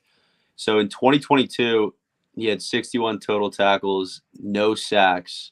He had a pick, 5 passes defensed, and 1 forced fumble and recovery. This past year, he gained another 22 tackles, had 83 total, 8 sacks, as opposed to 0 in 2022, 2 forced fumbles, fumble recovery, and 2 passes defense. So, yeah, I mean, looks like he clearly boomed this past year. I like his size, 6'3", 205, which that kind of fits in more with the – or I don't know, 6'3", 230 rather. So actually that's a little bigger than I was thinking. But yeah, I mean, they do say that guys now are like talent evaluators are looking for these more limber and quick linebackers. So yeah, I mean, those numbers look great to me, especially at as big a school as A&M. So yeah, I like it. Going into obviously round 4 shot, you know this guy well, Mason Smith. Not too much of didn't grade, I should say, grade too well in the run, but at 6'6", 300 plus pounds, that and his pass rush grades are amazing. Adding that player, like I said, along with him learning under another 6'8", really big guy in Calais Campbell, he can kind of get his wits around him. And I think if just the value of having this player in the 4th round, I remember hearing about Mason Smith. I know I did. Yeah. I did like I played Madden, so I had like draft classes come up, and he was like a 2nd round player, like 1st or 2nd round player in those Madden Yeah. drafts, at least in August. So I'm getting a player like that in the 4th round, and in the spring would be huge for me, or not me, huge for this For team. the Cardinals, yeah. Yeah, for the Real Cardinals. quick And, on him, I was about to go say ahead. real quick on him though. Mhm, He is he's a guy who has so much talent. But mhm, last year, so not this year, but last year, first game of the season when we played Florida State, he tore his ACL. mhm, So and before that, he was playing strictly on the edge. So he's mhm, that big, and we had him playing on the edge. mhm, And I mean, he was just a monster in terms of like showing off his athleticism and his mhm, ability to get to the quarterback from the edge. This year we moved him on the inside. His first year playing on the inside, also coming off the ACL. It wasn't as good, but the talent is definitely there. So I mean, that's why he's in the 4th round. But like, mhm, I'm honestly surprised that he's coming out still. I thought he was going to go back to school because he has like the talent to be a 1st round interior mhm, defensive lineman. So mhm. It's a great steal. Yep, would yeah, be huge in the yeah. 4th round. Would be huge in my opinion in the 4th round. Now, tight end. A lot of people may be questioning why am I drafting a tight end in the 4th round. AJ Barner, I'm drafting him strictly to be Jeff Swain, but young and a cheap contract. Jeff Swain was a key contributor in the run game for us, in the short passing game. And I think that AJ Barner is completely that. Now, AJ Barner, so far, he's a pass pro stud. He's only allowed 2 pressures all season while pass blocking and allowed 0 sacks. So so in my opinion, he's one of the best blocking tight ends in this draft. So we're talking about a player that if you're going to run as many tight end sets as they did this year, again, maybe maybe Drew Petzing changes the offense based off of what he has available. But I like just sticking with what sticking with what is comfortable with you, and multiple tight end sets. Now we saw a guy like Elijah Higgins show up. Again, we know him to be more of a receiving tight end, more of an H-back ish tight end versus AJ Barner, who I believe is just a strictly tight end. Like, and we talk about Jeff Swaim, who's 6'4", 250. AJ Barner is 6'6", 250. So he has that size. He's actually good with the ball after the catch. He forced a ton of missed tackles after the catch. And had a 94.8 QBR when targeted. He didn't have that many catches, but that's a high QBR when targeted, obviously. So again, it's got a C+ grade from PFF. They're not too high on him, but it's more so for the Arizona Cardinals. This guy is drafted for us and not so much for the position. We're talking about Muhammad Kamara, Colorado State.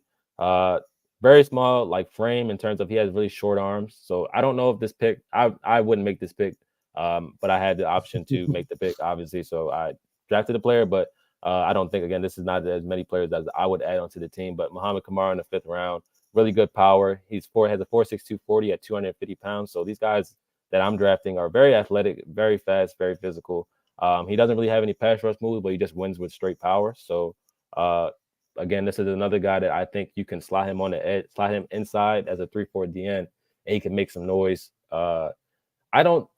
I hope that we add edge, obviously, in terms of whatever that may be. If we do end up with a Brian Burns or Josh Allen, but I do think that BJ Ojulari in year 2 will have a little bit of a boost. I do think Zayvon Collins. It won't be pass rushing. It won't be as much so number total, but another just an off season working as a pass rusher could do some good, obviously. So I think that'll be a player. I don't know so much in the edges this class, just because I feel like we'll be out of the range each time of our picks. Like a ton of good edges will go in the 1st round, then kind of a little bit of a drop off. Then you got some more that could go in the 3rd or 4th rounds, 3rd, 4th, 5th round. So whatever they decide to do, they could end up. But I think Muhammad Kamara obviously is a good 3-4 DN, and I'm thinking of replacing certain players that I just know that I feel like the team won't continue to add on. Player like Cameron Thomas, he was a healthy scratch at the end of the season, so I don't think he'll be Kind of back. casualties. They're going to keep him coming. They're going to keep him coming. So, but Muhammad Kamara could be obviously a guy that you guys would add on. Anything about those last three 4th and 5th round picks? Yeah, I'll say I'm never against draft. Like, it's certain schools where like I'll never be upset if you draft a player from. Like, if it's Mm-hmm. Alabama, LSU, that's honestly that's the bias in me. But Mm-hmm. Michigan, Ohio State, like Mm-hmm. you draft a player from Michigan, like I know you're getting a good football player. You know what I'm saying? Mm-hmm. Like, Yep. and I don't really care about like, you know what I'm saying, the position and stuff like that. Like sometimes you just need good football players. And I know Michigan, you this year, you draft somebody from Michigan. I'm all about drafting good players from good schools. Mm-hmm. So like I mean that to me that basically kind of mitigates some of your risk if you Mm-hmm. would in the draft because everything's a crapshoot. But like I'm always for drafting good players from good schools. So Mm-hmm. Jake, anything about those players, Mason Smith, Barner, or Kamara? No, I mean, I would reiterate that sentiment. Mm-hmm. I think especially a school like Michigan, especially coming off a national championship, like Mm-hmm. any of those guys probably got to pop off. So Mm-hmm. So not too much on those last two picks that I have. Rame and Pearl, those kinds of were just players that fell in terms of the draft. You see, Rame is their number 211 player. Got him at 225. He could be, solid depth for us depending on what happens. And then Julian Pearl as well. I've been doing mock drafts and I've been juggling with him. And then Delmar Glaze from the Maryland Terrapins as a tackle in the 7th round. Again, these guys good, value at the end of the draft. I'm always in for drafting as many interior offensive and defensive line possible because those end up being positions of need at most times because those guys are always getting banged up, it seems like. So just getting that depth in there would be huge. Malik Washington, this is the Rondale Moore replacement. Now Greg Dortch is Rondale Moore, like in terms of what we want Rondale Moore to be, and I 1,000% hope that Greg Dortch gets the opportunity to do it next year. He should be on the team. I think there was something in the clause of his contract that we're basically the only team that can give him money next year. So he'll likely be back, but I do think that Rondale Moore either gets traded or cut, and to his no avail. I mean, he's kind of casualty. It's nothing that he can do about it. It's just you never really deserve to be a 2nd-round pick, at least for the Cardinals, and just never really worked out. But Malik Washington kind of is the same type of guy. He's a 5'8" receiver, which kind of scares people, but at the same time, he's a really good receiver in the slot. He's a really good player with the ball after the catch. He has 35 missed tackles force, which was number 1 in CFB in the college football last year. Only has a 2.6% drop rate. So this guy has really good hands. Ability over the middle, like I said, he's a yak monster. 89.1 PFF grade versus man coverage, which I believe if you're going to be the type of guy like a chain mover type of player, you need to be good versus man, and clearly he is. Let's see if it can translate to the next level.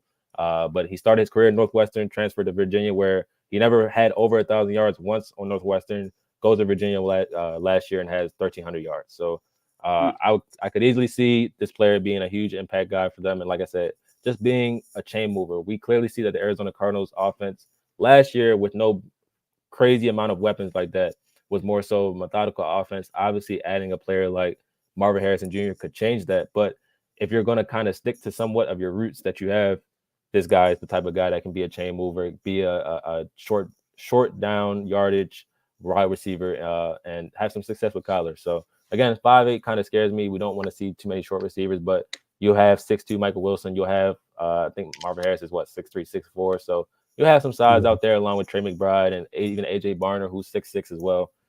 So you'll still have some size, but you kind of need those intermediate guys, and I think he can fit that role well behind Greg Dortch. And he also has return ability as well. Isaiah Davis. Now, like literally James Conner clone. Like James Conner's 6'1", 2 something. James Conner's 6'2", 2 something. Isaiah Davis is 6'2", 2 something. Like these guys, and they're both light skinned too. So they're literally like kind of the same player. And even when you watch his film, like he's the same type of physical runner that James Conner is. He doesn't go down on contact at first. He had 935 yards after contact last year. Almost 1,000 yards after contact. That is that is massive to have. And again, he's from South Dakota State, so he plays on the FCS level. It's not FBS. You're not playing with the top dogs, but at the same time, we saw Josh Allen play for Wyoming and he's having a great NFL career. So I think the talent could translate well. And just he has 78 missed tackles forced. And like I said, great size. Doesn't have home run speed, but neither does James Conner. And I just think that 1-2 punch or maybe even 3 punch that him, a guy like Michael Carter could add on. And then just getting this guy in the 7th round, I think, is great value in terms of what he could be for this team. And he's also a gap scheme runner, which would be a seamless fit into what the Arizona Cardinals run in terms of their run game. So Isaiah Davis, I'm hoping that you land right there. I would love to have you. I think you're a great player. And yeah, so that is the Cardinals' first round picks for me. Obviously, like I said, I hope that they don't draft all these players. I do not want to see all these players drafted, but at the same time, I would love to see, the Arizona Cardinals obviously add on to there. So how'd you guys feel about a couple of those last picks and kind of that they fit with the team that you guys think? Yeah.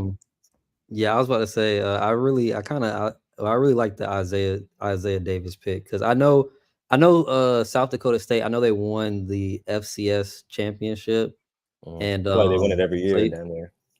yeah, I know. But like I said, like I mean, it's levels to it. But they're the best team, and you know what I'm saying, and he's one of their best players. So I mean, I like that. And then also, I know the Cardinals drafted another guy from another running back from a D2 or lower FCS school that he turned out all right. You know what I'm saying? He So used to be my favorite player. I ain't even gonna lie to you. Like I thought he was gonna be. I thought he was really the one. Like I don't understand what happened to him. Like he really fell off horribly.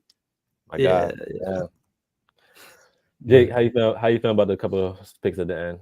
Yeah, I like the Malik Washington pick so long as we get rid of Rondale Moore. There's only so much room for guys that are under 5'9".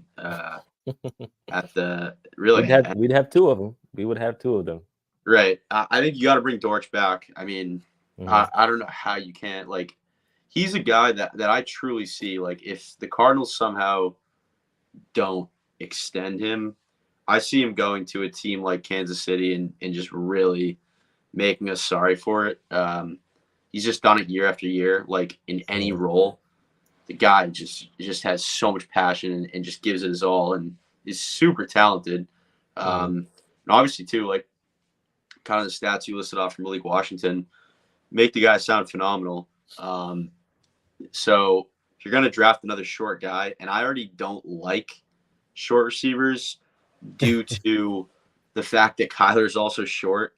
And I think, like, just if you break it down into just, like, the physical concept of it, when you have a short guy trying to throw over a tall line to another short guy, it's just like it's a difficult thing to do. That's why, like, I mean, you saw that catch that Trey McBride made. I think it was against the Niners, maybe. It didn't look like a great ball, but he just basically threw it up, and the ball just kind of went up and up and up, and then Trey McBride just stabbed it out of the air. With a short guy, you totally lose that, and I think it just makes it harder on a short quarterback unless he's able to get out of the pocket on like every single passing down, which just isn't realistic. So I don't know. If we move on from Moore, then I think that can be a great fit. And Isaiah Davis, like I love James Conner. I think he's got another good 2 years left, kind of doing what he's doing. But yeah, I mean, if you can get a carbon copy of that guy and insert him in the lineup, especially that late in the draft, I think that's a potential home run too. So I will say I think I definitely differ from y'all on my opinions with Rondale Moore. Because I feel like Rondale should be a part of the team until his contract is up. Like, I mean, I don't want to get rid of him. I don't want to trade him because I think, like, even though for his size, down the field, like you mentioned, like it can be tougher to get him the ball. I think he offers a different dynamic with the ball in his hands that we don't have on our team. And even if we do get somebody who could be necessarily that replacement, like I just feel like Rondale is a different type of guy with the ball in his hands, and he does bail us out a lot sometimes with like check downs and underneath passes where he's making guys miss, running guys over. So I wouldn't pay him another contract. Don't get me wrong, I wouldn't give him like a big money deal contract, but I would want him to play out his contract here in Arizona because I think that next year I think he could be utilized on the football field for us. So. I mean, we have him on a contract. I'm not really interested in giving him up just yet. So I honestly think if you convert him to like a scat back, I think I would want to keep him.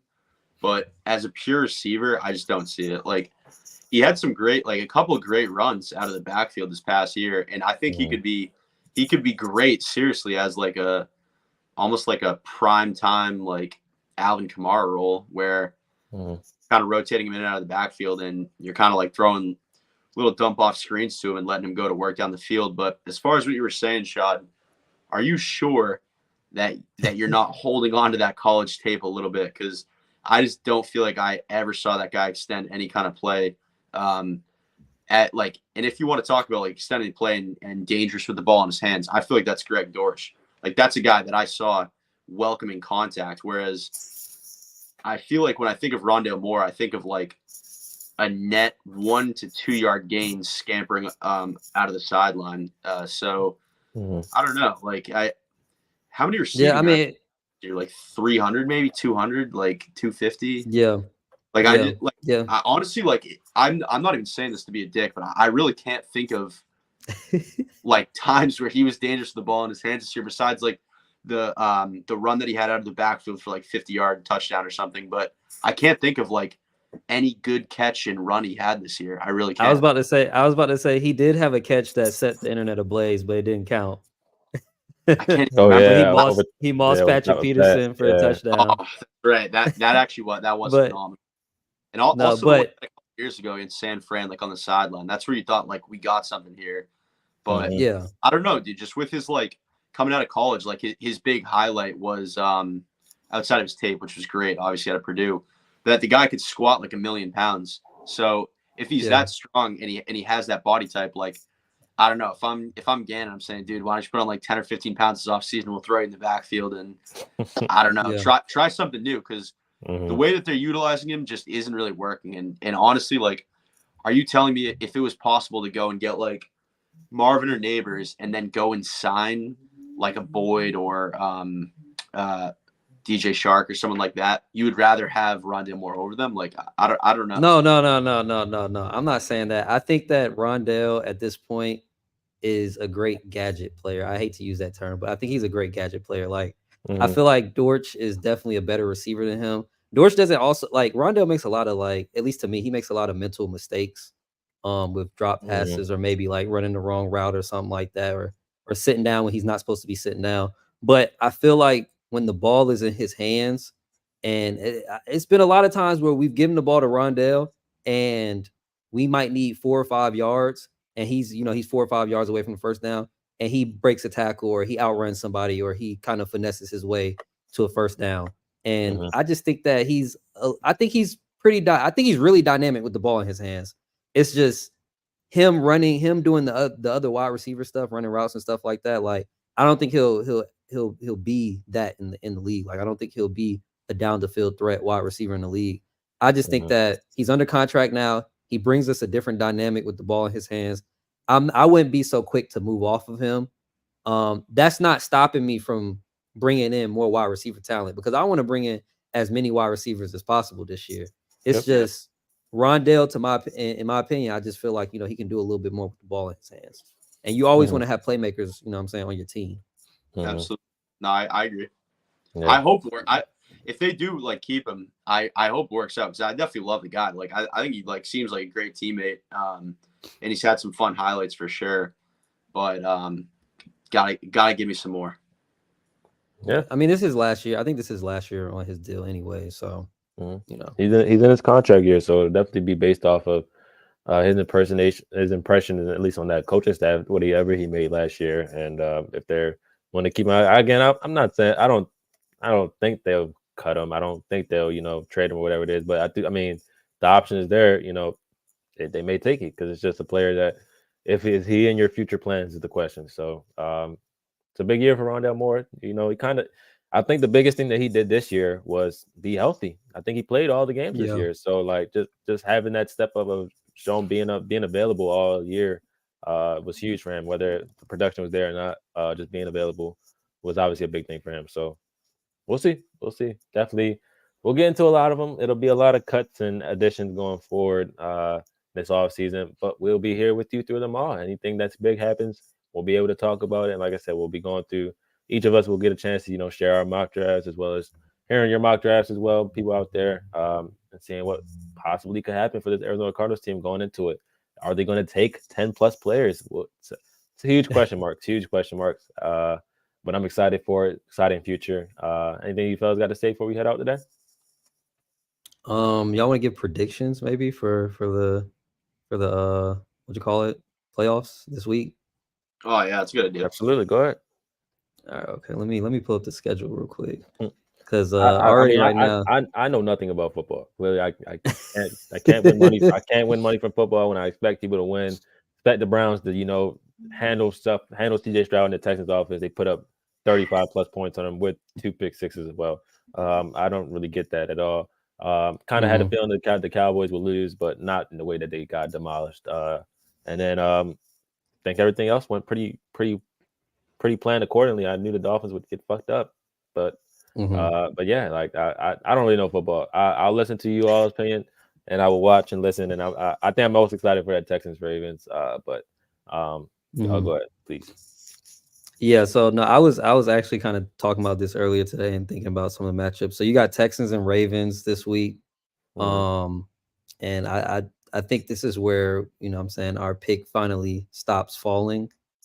You think, right? You I hope think so. Yeah, I hope so. Hey, it Jake, should. make sure Jake go to Baltimore. Make sure that happens. You know what I'm saying? Like, if you gotta tell D'Amico, he needs to chill out this week. CJ, chill out this week. Like, go do that.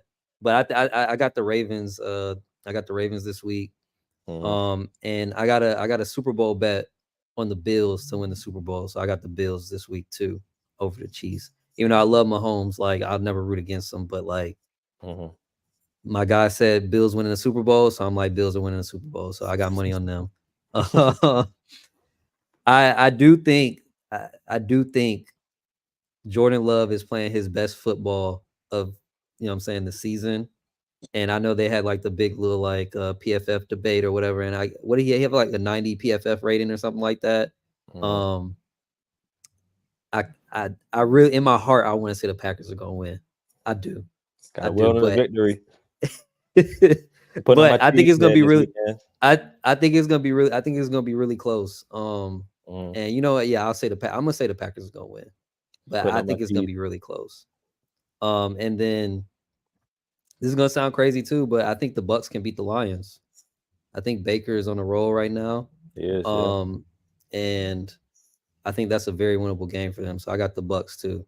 So I guess I'd have the Bucks and the Packers in in the NFC Championship, and the Ravens and the Bills in the AFC Championship. So The yeah. Bucks and the Packers in the NFC I know Championship that sounds game. crazy. But it's crazy because 3 years ago those teams were in the NFC Championship game, but they were heralded by two completely different quarterbacks, like two Yeah. completely different teams. So for those teams to be back in the NFC Championship game would be nuts, absolutely nuts. Yeah.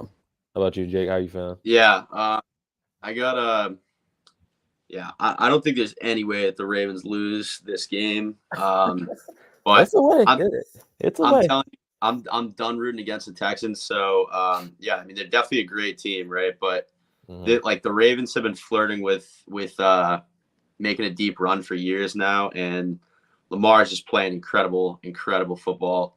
Obviously, they had the week off, so probably got healthy. And yeah, I feel good about them. I think they win. I want to say the line is like It's 9.5. shot at 9.5. Yeah, I don't think they 9.5. cover that, but I got them winning by like 6 or 7. Um, then after that, we have is that Lions Bucks that night, Saturday night. No, I That's think it's Packers Niners. yeah, Packers not, which that line is 9.5 Niners. I'm 100% taking the Packers. Like they're not gonna win by Yeah. 10 points. So I I'm just don't definitely see it like happening. I'm super sketchy with spreads and just like checking out where the money's at.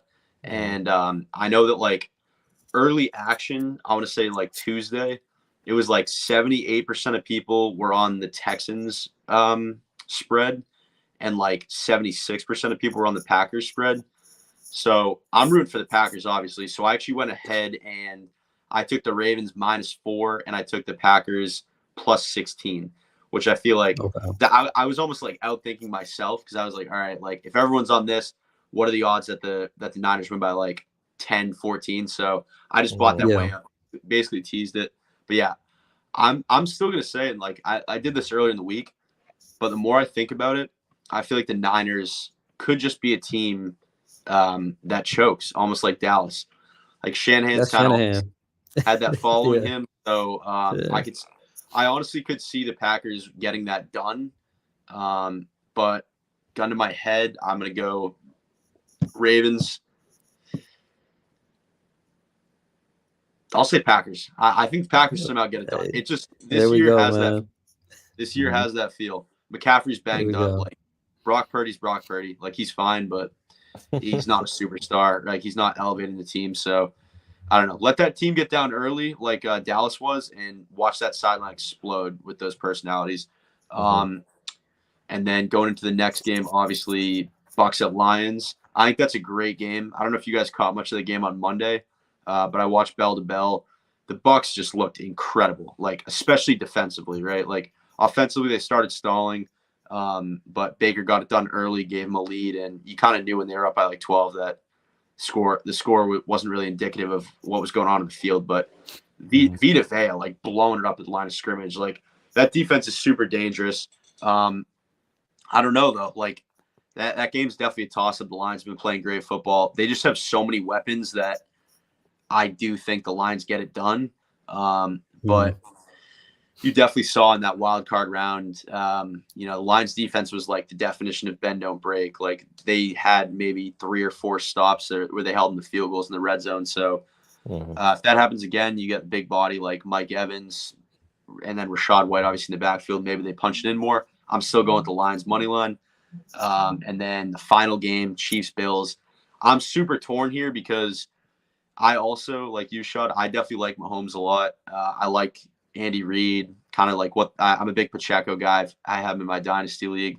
That defense is sick, right?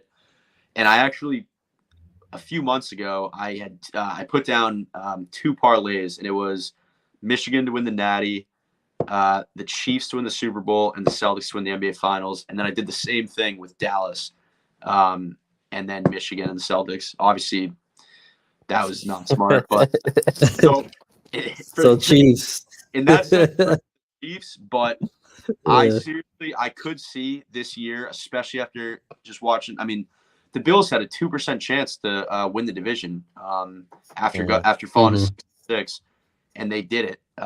They've been on an insane streak. They really have caught on fire, and I might have to hedge that bet early and take the Bills this weekend because I do think at home, with the whole history there, I think it's a field goal game either way, and I honestly can't pick a winner. I'm not sure, so I'll. I mean, it's a 2.5 point spread. So. Is it down to 2.5? Yeah, it's 2.5. So. Okay, I took the Chiefs at +3 earlier in the week, but I don't know. I might have to touch the other side because the Bills are a fun team. That'd be a team I would be happy to see. Like if the Bills win this game, I'm rooting for them probably to win the whole thing. Like I think a Bills Packers Super Bowl would be like great television. So give me 14 parlay. I'll lay it down right now. I already got it going. Ravens, Niners. Yeah. I think with the Packers, I think their defense is gonna get exploited, and it's just I think that would be the real problem. I think there's a get run on. I mean, Jair hurt himself. I think obviously with the way Shanahan knows LaFleur, they have connections together. I think their defense because their defense wasn't never good. At least not never good, but their defense wasn't that great this season. They kind of they've had a little bit of boost since like the end of the season into the playoffs. But I think that's kind of where the buck stops, just with the weapons that the Niners have, and trying to contain all of them is going to be a tough task. But I think Niners end up winning that. I think the Ravens end up winning. Give me the Lions and then give me the Bills. I mean, that's probably all favorites, but I just that boy chalky. I was gonna say I just think that's how how it lays out. I don't really see. I think the underdog play kind of styles. I mean, 4 underdogs won last week, so it's like, is that going to continue into this week? Like, I'm praying that the Texans lose against the Ravens. I know it's dangerous territory because again, Ravens 2019 they was number 1 seed at home facing the AFC South team, and that didn't play out well for them. So hoping again that it kind of plays out better for them this time. They're more of a mature team, like Jake said. They've kind of been prepping a long run going for a couple of years now. So hopefully, like we said, the buck stops here, and then like I said, the Bills. That'll be a great game. Watch TV. hoping to be off for that game. That is like, if you're not locked in on the TV, you're not really a football fan for that trilogy.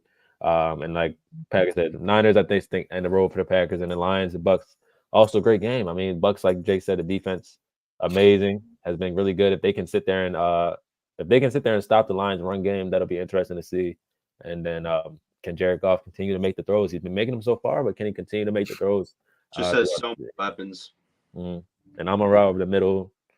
That guy is insane. So that's my 14 lay. We'll see how my money lays out. Probably going to be a donation, but knowing how I pick, but it is what it is. So, one more thing. If you guys had one underdog that you had to pick this weekend, who is it and why?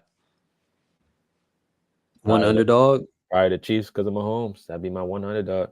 All right, you can't pick the Chiefs. Yeah. That's like a game. Mm-hmm. I'm talking true underdog. I mean, I guess it'd be to me it'll be the Bucks. Just that's to me. But I mean, if the Packers win, if the Packers win, it'd be more surprising, honestly, than the Bucks winning or the Texans winning. I think the Packers would be the most surprising win. Texans will be like the craziest win. Chiefs will be like, okay, this is Mahomes, and then Bucks will be like, okay, their defense just stepped up to Jared Goff and the Lions, and their road kind of just finally faltered. But I think the Packers win would be a huge upset because I think everybody thinks that the 49ers are like the NFC team, especially with now Dallas being out. That was kind of their only competition. Dallas and the Eagles for all season, that was really their only competition. So it'll be interesting. I'm telling you. Yeah, and I was just about to say I like the Packers too. Just because, like, look, just because we know Shanahan's history, and I feel like it's gonna catch him eventually. If it don't catch him this week, it's gonna catch him next week. If it don't catch him that week, it's gonna catch him in the Super Bowl. But I feel like Jordan Love is playing like great football. Like some of the throws that he made the other day against Dallas, like standing in the pocket, like especially early on in the game, because early on in the game he was getting ran off his spot a lot, and he was still consistent. Like he was hitting he kept hitting Romeo Doubs on third down, like just kept hitting them on third. And I think Romeo Doubs had his best game of his career. Yeah. So if they're able to protect him again like they did last week, then they definitely do stand a fighting chance 1,000%. Yeah. So no, I mean that's kind of I'm rolling with the Packers, man. If I had to pick one team, I'm rolling with the Packers. And I'm gonna get the best. I was about to say I'm gonna get the best bang for my buck too if they win. I'm even thinking. I think their money line's like plus 350. I'm even thinking of going a step further and getting like plus 500-600 at like -3 or something. The way these playoffs have gone, like I'll tell you, I got killed by the Browns and I got killed by Dallas, so I can't rule it out. Yeah, I think we all got killed by the Browns. I was internally just like contemplating a lot of things while watching that Browns game. Like I just imagine taking I really either of those teams -20. Like shit. Unbelievable. Yeah, the Browns laid a big old brown dog shit in the fucking field. So, and then now Texans have a higher pick than we do, which is insane to think about. So, yeah, should be a great NFL playoffs. Continue on. Hopefully next year we're talking about our Arizona Cardinals in NFL playoffs and continue on this journey. So, glad to talk with y'all there, chat it up. Glad anybody that tuned in. Again, like we said, we'll be talking about our mock draft little giveaway on our Twitter. Anything else you guys got to say before we head out today? No. Fuck the Niners. Go Pack. Go. Go Packers. There you go. I'm in allegiance. I'm in allegiance with that. All right, y'all. Peace out. All right, fellas. All right.